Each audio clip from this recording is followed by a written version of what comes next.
you. And I just wanted to give a little context to the talk. We will be looking at some commentarial sources to the 6 yogas of Nāropa. So we won't really be getting too much into the detail of the tantric instructions themselves, the visualization techniques. We're going to be looking more at the kind of view and logic behind the technology to really understand what is happening through these tantric processes and frameworks, and the kind of the logic that we have for it. So if you are interested in the actual practice itself, please visit a qualified master. Definitely not me. All right. Also, just to talk a little bit about the historical context too, we're going to be looking at the earliest available sources for the 6 yogas literature. So this is going to be texts from the 11th century, primarily, maybe 1 or 2 from the 12th century. But this is during the time of kind of the peak of Anuttara yoga practice in India. During this time of the second diffusion of Buddhism into Tibet, you had a lot of Tibetan aspiring yogis, masters of the tradition in Tibet, going over the Himalayas, going into India to meet with these tantric siddhas to receive the Anuttara yoga tantric teachings. And in particular, in this lineage, we're talking about Marpa and his trip to India and meeting with Nāropa and receiving his instructions, which we find in his translations of Nāropa's teachings and pith instructions. So that's what we'll be looking at today. So just to give a little bit of context, before we get too much into the texts themselves, as I'm sure you guys have already been exploring, it sounds like in particularly the last talk that was given, iconography of death is pervasive throughout tantric imagery, literature, kind of practice objects of practice. So you can see this across the board if you're looking at imagery. In particular, we have skull cups that represent non-dual wisdom that the yogi carries, skull and bone adornments, thigh bone horns, skull drums, particularly in the chud practices of severance, and of course charnel grounds being the prime location for tantric practice and accomplishment. So death in itself is incredibly important as a object of focus of meditation in tantric traditions in general. Chud itself, as we know, is a very easy example to see this, where one actually severs their own body, chops them up, and then offers it to demons and spirits. Of course, visualized, not real. And then, of course, the Anuttara yoga practices as well themselves are actually designed in a way to simulate the death and dying processes. So we'll talk more about that in detail today, particularly from the 6 yogas perspective. The reason why this is so important, there's 2 ways of looking at this. I mean, there's many, but 2 would be the fact that the death itself is a reminder of impermanence, a reminder of non-attachment to the self. So this is very good, obviously, for a practitioner to detach from their worldly being and to identify more with the deity directly. But then there's also the dissolution process itself that happens at the moment of death, in which if the process is recognized and a yogi can maintain awareness during this dissolution process, they can actually use the moment of death as a moment of supreme awakening to full enlightenment. So it's a very important time for the tantric yogi, and essentially all these practices are designed to help prepare yogi for that moment. So turning to our topic today, we'll talk a bit about the Nāro 6 yogas. So we have various different formulations that we see in early literature. Sometimes you have 5 yogas, sometimes you have 7, sometimes they're not quite the same. But these 6 yogas that we see here are pretty much become the standard framework that we have for the practice traditions and commentary literature through the centuries.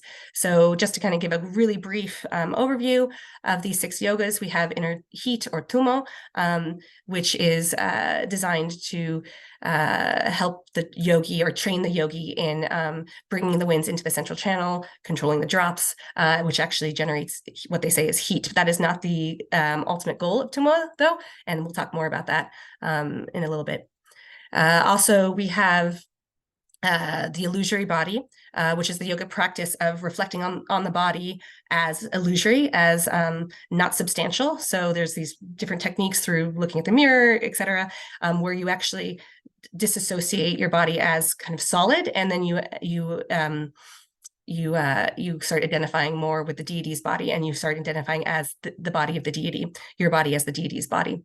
And then we have the following 4 practices are essentially designed to apply these techniques that we have with the illusory body and the inner heat in different circumstances. So we have dream, which is designed to basically recognize your dream experiences or all appearances to be just like a dream. So that's the practice of the day. And then in the evening, when one dreams, they actually take on the illusory body, take on the subtle body of the deity, and they carry out the practices of inner heat in that context in the dream body. Luminosity itself, not a lot of people know this, but the luminosity practice of the Nāropa 6 yogas is actually deep sleep. So this is the dreamless sleep is when we apply the luminosity yogas, and that is designed to kind of directly connect with the luminous nature of one's mind, which we'll talk more about as well. And that is both of these practices are taking the practice of sleep. And then, of course, we have the last 2 yogas specifically designed for preparing the yogi for death. So we have transference, which is the ejection of consciousness into a pure realm. And then we have the intermediate state, the Bardo practice, which is essentially preparing oneself for the dying process, being very aware that this is coming, training in that, training in mindfulness of the impending death that we all will experience, and then just apply the practices of this life to that moment.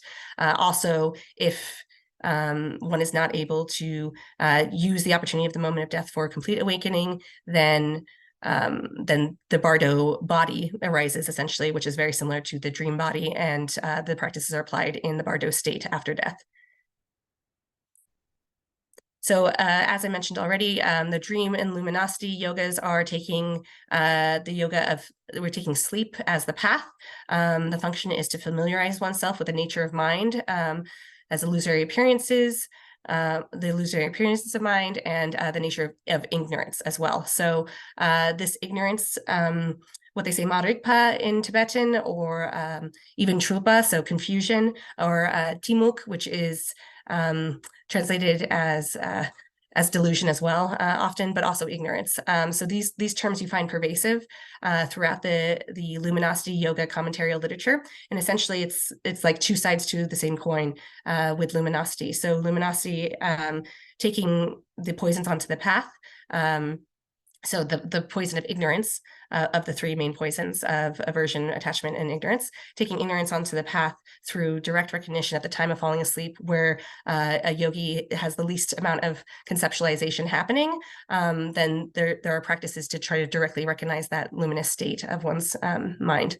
And the goal of these 2 sleep practices is essentially to stabilize what we call the luminosity of the path, which we'll talk more about as well, which is a kind of exemplary luminosity. It's exemplary because it's not the direct luminosity, because it still possesses karmic imprints. You still are not a fully awakened being. So because of that, it's still, there's still a bit of conceptualization there. And because of that little conceptualization that happens through these practices, it's considered semblant and not quite the direct thing. But you still cultivate and familiarize yourself with this experience of luminosity during these stages. And then we have, of course, just talking a little bit more about the Poa and Bardo, taking death as the path. So essentially, these practices that I mentioned before are to familiarize oneself with the dying process, preparing for death. And then the goal is actually to recognize the ultimate luminosity, or the true luminosity that happens at the moment of death. It's funny because both the Bardo yogas and the Poa yogas, the commentary literature actually mentions the first poa, essentially, as the dharmakāya poa, which is where the direct recognition of luminosity occurs, and there's no need to transfer anywhere else. So it's the ultimate transference. It's the transference to the ultimate luminosity. And then we have the same thing with the first Bardo. So the first Bardo that we see in this literature as well is the dharmakāya Bardo, the ultimate Bardo, which is when luminosity is recognized at the moment of death.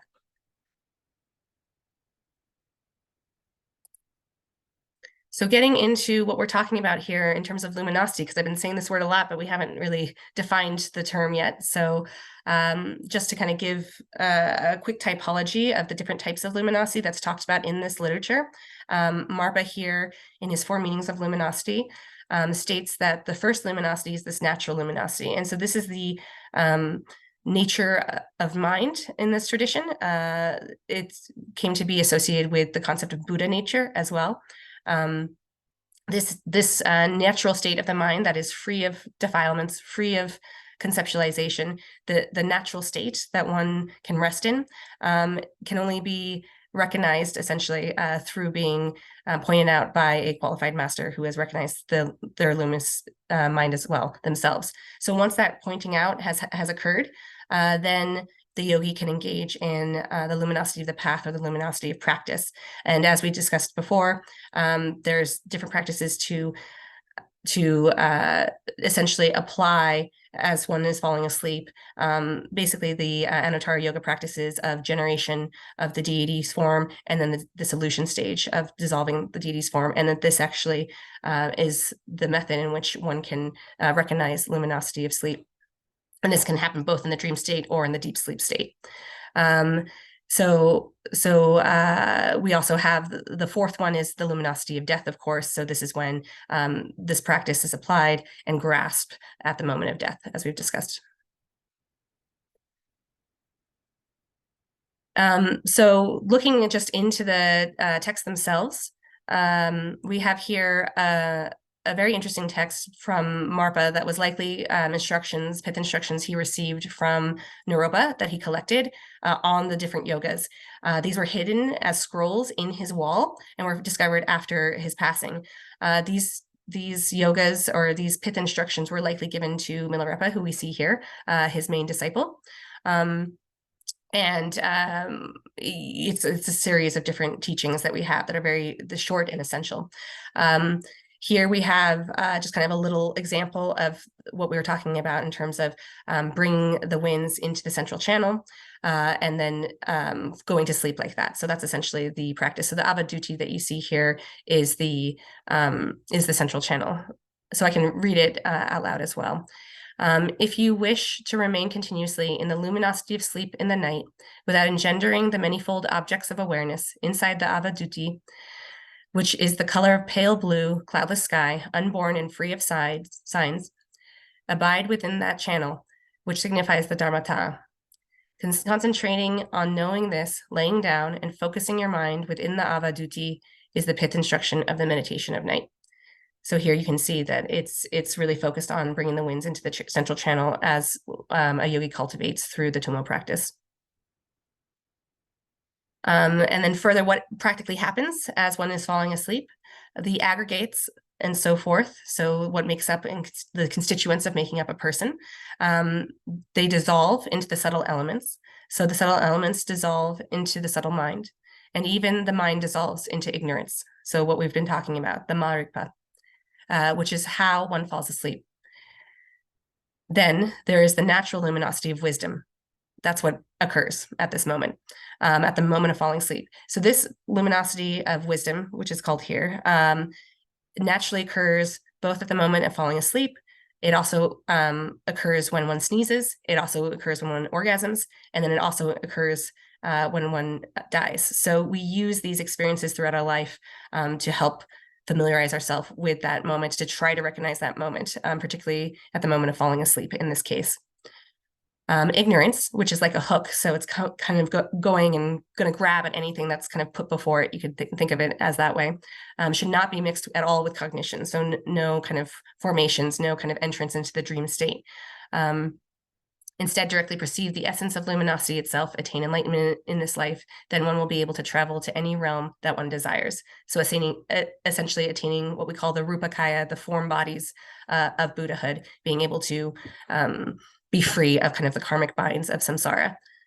And so this was a instruction that was given by Nāropa. This is actually coming from probably the oldest available six yogas text we have, and this particular text called the Usel Kape, the instructions on luminosity. And this text here is one that was probably imparted to Marpa, who translated it from Nāropa. And then here we see that Nāropa is attributing the teachings to his guru, Tilopa. And I thought this was a very interesting passage as well, because there's many, but this one I found very interesting from the Vajra scroll that we had talked about before that was hidden in Marpa's wall. Basically, if one cannot stabilize, basically recognize the luminosity of falling asleep, the advice is for the practice during the day is to actually gaze at the late afternoon sky and meditate on Mahamudra. Do not conceive, do not think, do not contemplate, and do not meditate or analyze. Rest one's own natural mind in meditative equipoise as connate wisdom. To remain in a state free of elaborations, it is important for your eyes to look into the midst of the sky. This is the pith instruction of luminosity meditation in the day. So you can see here, the sky gazing, sky meditation is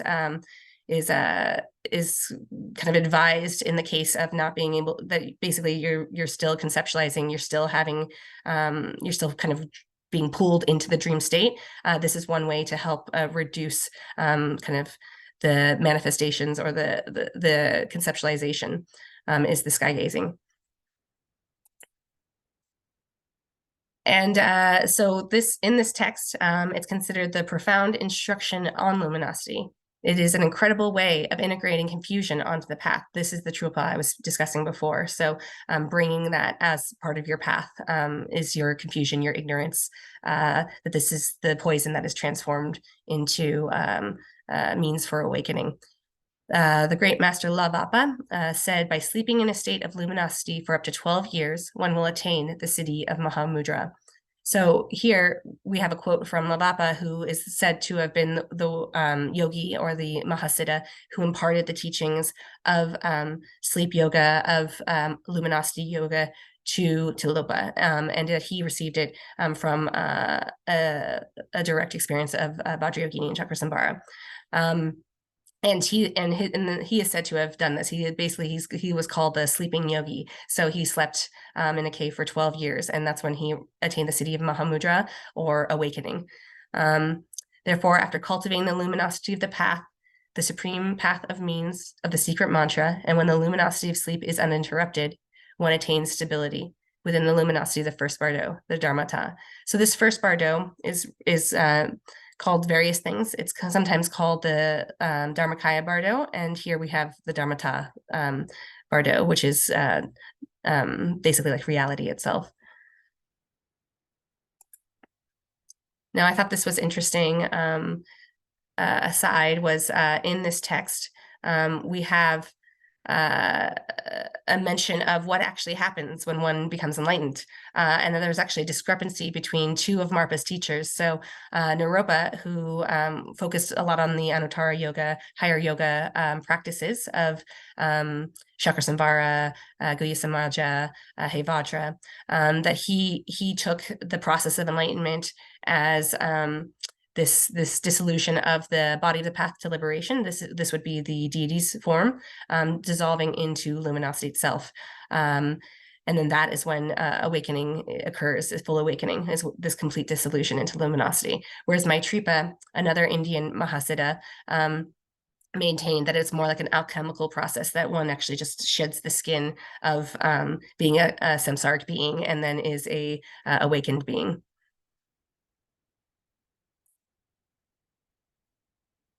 So here's another teaching that we have from Marpa. It's a series of 8 pith instruction verses.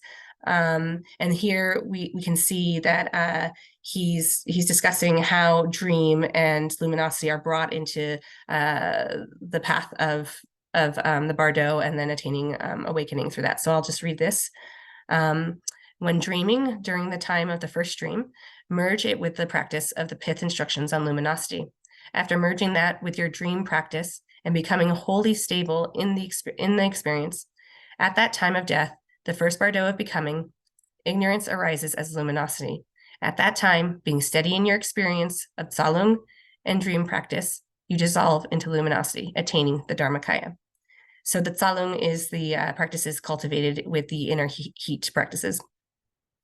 So here you can see there's this merging that is actually mentioned. So the practice of kind of directly recognizing luminosity, those pith instructions that one cultivates of falling asleep, that is actually merged with the dream practice. So one applies those practices basically in the dream body, and then that leads to basically seeing the ignorance rising as luminosity at that point of the moment of death, and being able to recognize that through the stability of one's practice, then one attains full awakening.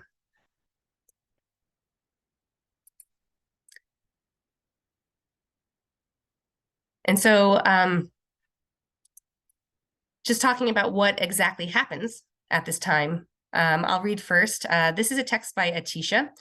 These are Mahamudra instructions, actually, that were imparted to Atisha, or said to have been imparted to Atisha by Nāropa in the colophon. So I'll just read it quickly, and then we can talk about the actual process. So through practicing in that way, at the time of death, when earth dissolves into water, water dissolves into fire, fire dissolves into wind, wind dissolves into consciousness, and consciousness and wind enter the avaduti, the central channel. They are naturally brought to the tip of where the wisdom of the connate dharmata abides.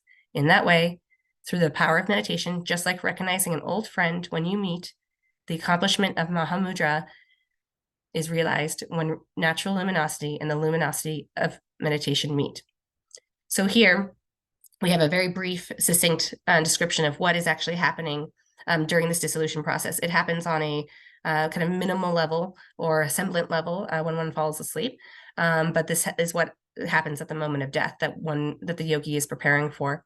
So essentially, there's the elements of the body. The body is made up of the 5 or so elements.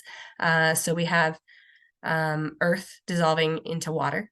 At that time, what occurs is, and this happens for everybody, regardless of being an advanced practitioner or not, but normally for a non-practitioner, a non-yogi, they won't be able to see what's happening. They'll be kind of pulled and taken by this dissolution process. Whereas the yogi can actually consciously be aware of what's happening and practice as the dissolution process is occurring. So we have earth dissolving into water. The experience that everyone essentially experiences is visually, it's like a mirage, they say, of moving 5 colors, a bit like when you see colors on the water moving like that. So that's what you see. And then what happens is people stop taking food at that time. And then after that, water dissolves into fire, the element of fire. At that point, people stop drinking. They start drying up, essentially. And then the visual appearance that they have is the appearance, they say, of smoke. And then fire dissolves into air. And then the body becomes cold. And at that time, the yogi, or everyone actually, will experience fireflies and sparks is what they'll see. And then air dissolves into mind. That's when the breath stops. And what is experienced is flames of lamps. It's like that. Then we have basically, as the winds are naturally coming into the central channel at this point, and naturally dissolving, we also have a dissolution of different mind states as well. So they have various names, but just kind of briefly, the mind or consciousness dissolves into what they say is like mental activity, like the conceptualization aspect of the mind. So when this happens, this dissolution, then the experience is like radiant moonlight, they say. Then the mentality dissolves into ignorance, what we had been talking about. And this is like the experience is like a sun is what one sees.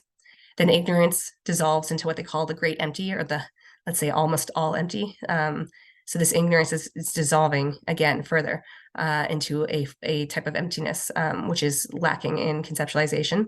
And then this is like an eclipse, they say, like a darkness, like an eclipse. And then there's the all empty, is what they call.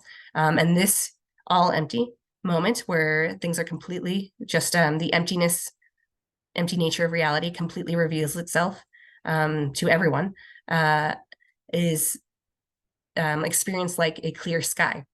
And this is the experience, they say, of the dharmakāya. And this briefly occurs for everybody at the moment of death. Through the yogas and the practices, the yogi is trained to see that, train in that, and recognize it consciously, that is the dharmakāya, that is none other than the nature of their own mind. And that is when you have this, what they say, the accomplishment of Mahamudra, or the enlightenment, is realized. And the natural luminosity and the luminosity of meditation meet. So that's essentially meaning yogi's practice is coming together with the natural luminosity that is the dharmakāya. This is also, you see the metaphor a lot in these writings about a child jumping into a mother's lap at that moment. And then that's it. That's what happens. And then this essentially this framework, this technology that is developed is basically a means to bring a union of the luminosity of the basis, the nature of mind, between the luminosity of the path, and then the luminosity of accomplishment, or the Mahamudra luminosity. So this is where they all come together in this technology. And so, as you've seen, all of the practices actually are designed to essentially help the yogi, or enable the yogi, equip the yogi to recognize luminosity, and particularly the ultimate luminosity at the moment of death. And that's about it. I also have some recommended further reading for those who want to learn more about this. And then my sources are here. Hi, Lewis. Nice to see you. Thanks very much. You too. That was Thanks. a lovely talk. Thanks. Yes, I had a question about Atisha and how he's connected. Okay. So, I don't know much about this, so you can just start wherever, really. But you were saying that Atisha taught Nāropa? Yeah, so in his collected works, you'll actually find quite a few Mahamudra teachings. So Atisha is considered a holder of the Mahamudra lineage. And in the colophon of this text in particular, it's a text on the 4 yogas of Mahamudra. But it says in the colophon he received these teachings directly from Nāropa, and there is evidence that they met during their lifetime. They were contemporaries, so these things are a bit tricky about who taught who, what, when, all that sort of thing. It's all a bit convoluted during this time. But Atisha is one of the most famous masters of India to come to Tibet to teach many different teachings and lineages there, but one of which is the Mahamudra. So I think that might even be the lineage that the Gelugpa hold as well. I'm not sure about that, but I think it might be coming from there too. Does it then cross over back into the Kagyu? Do the Kagyu see him as a very strong master within the Mahamudra tradition too? Oh, okay. Yes, Gampopa is the one who actually unites the teachings of Atisha with the kind of Mahasiddha yogi lineage of Marpa. Mila maintains it. Marpa takes it from India, from these various Mahasiddhas, and then Gampopa kind of unites the teachings with the lineage of Atisha. So I think it's one of Atisha's direct disciples that he studied with. But they don't take like Atisha's teachings wholesale, because I mean there are aspects of it which I guess are not so Mahamudra centric. Yeah, no, definitely. I think Atisha taught different things at different times for different people for different reasons. And definitely, if you look in Gampopa's collected works, he has plenty of quotes from Atisha. He definitely took Atisha very seriously. And even in like, there's this very important manual that I actually have up on the screen here, the Moonbeams of Mahamudra. Mahamudra is actually a tradition. It's not just one kind of line or type of teaching. It's a full, a full framework or pedagogical system that we have that actually includes a lot of teachings from Atisha, even in something like that. And that's from the 15th century, so it's quite late. And that is actually the standard manual that you'll see Kagyu monastics, Kagyu professional practitioners, they will be using that as like kind of a training manual. And in that manual, they actually have teachings of the 6 yogas as well included in there. Oh, great stuff. Thank you. Yeah, so Atisha's cool. Yes. In the Kagyu In the Kagyu tradition. Yeah. To be more well known. Yeah, it's true. It's great. Sometimes. Yeah.